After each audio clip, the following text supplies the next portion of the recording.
Alright. So we're testing out a brand new GoPro. I saw, let me close these vents. It's 59 degrees us southern boys. Wow, we don't like the wind on that, man. Little too chilly.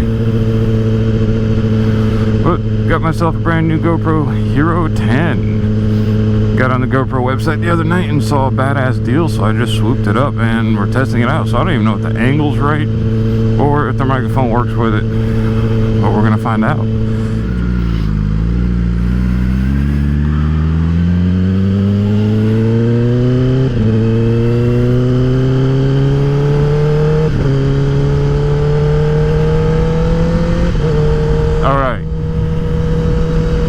So I figured what better way to test out the angle and the actual microphone working with the GoPro Hero 10 than to talk about the three things that I don't know if I hate them, but I dislike the most about the 2021 Gen 6 Zx10R, made and produced by Kawasaki.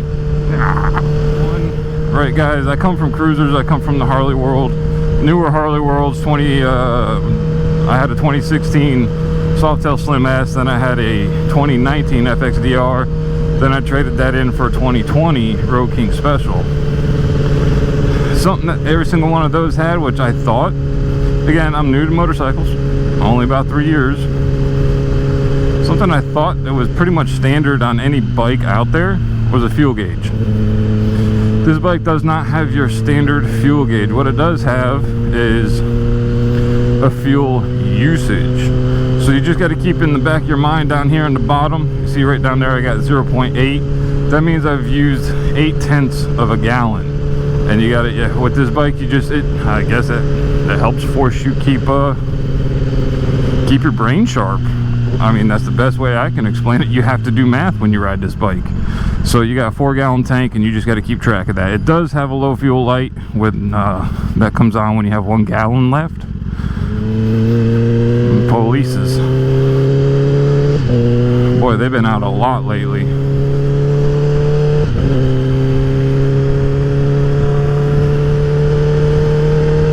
There they are.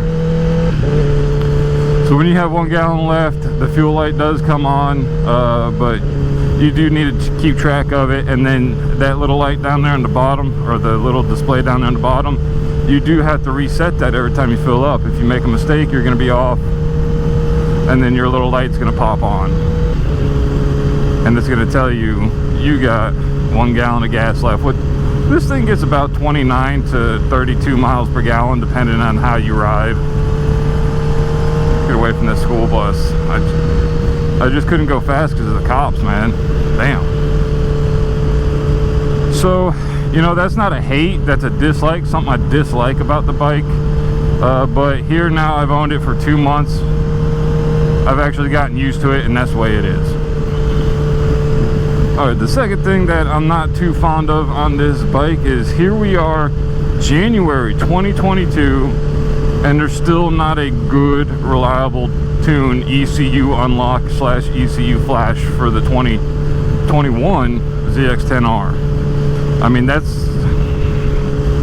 guess Kawasaki's making it harder for them to unlock. I don't know, I'm not a computer dude, but you know, that's why I went with the exhaust I went with, the M4 exhaust, because it was the only one I could find that had a decent baffle in there to try and give me the back pressure or whatever, since I'm shortening it, just to give me what I need so I'm not running too lean, right? But yeah, I can't ride with factory exhaust. Can't nobody hear you and nobody pay attention to you. But I'm getting off on a tangent. Supposedly spring of 2022, Woolwich is coming out with their unlock / ECU flash, and then my ECU will be getting sent to Chris Moore. Woohoo! Hopefully. Anyways, not that I ever use what this bike has in it to begin with, but there are some things that need tuning out, which leads to number 3 on my list of things that I don't necessarily hate, but I think could have been done better.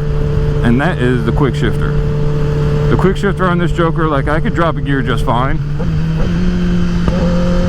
You can drop gears just fine. And sometimes, like right there, it went nice and quick in the 4th gear. Sometimes it hangs up. Sometimes it's really slow. and that's just something that's going to get tuned out with the ECU flash. I do believe most flashers, I know Chris Moore is definitely aware of it, that the quick shifter is just a little too slow, and hopefully they take care of that. So there you have it, guys and gals, the 3 things I dislike the most about the ZX10R. I forgot to say this at the beginning, I absolutely freaking love this bike. I can't get off of it. I got a Road King Special, nice comfortable road sofa, I guess you would call it, and I can't get back on it after getting this. I love this bike. Those are 3 things that I kind of wish it could have come out of the gate a little bit better than it did. But hey, Kawasaki still hit it out of the park with this bike in my eyes. But what the hell do I know? This is my first sports bike, let alone super sport. So with that, I gotta stop and get myself some fuel, not the bike, me. I need some monsters. And I will see y'all in the next video. Thank you for stopping by CACTICALMAIN.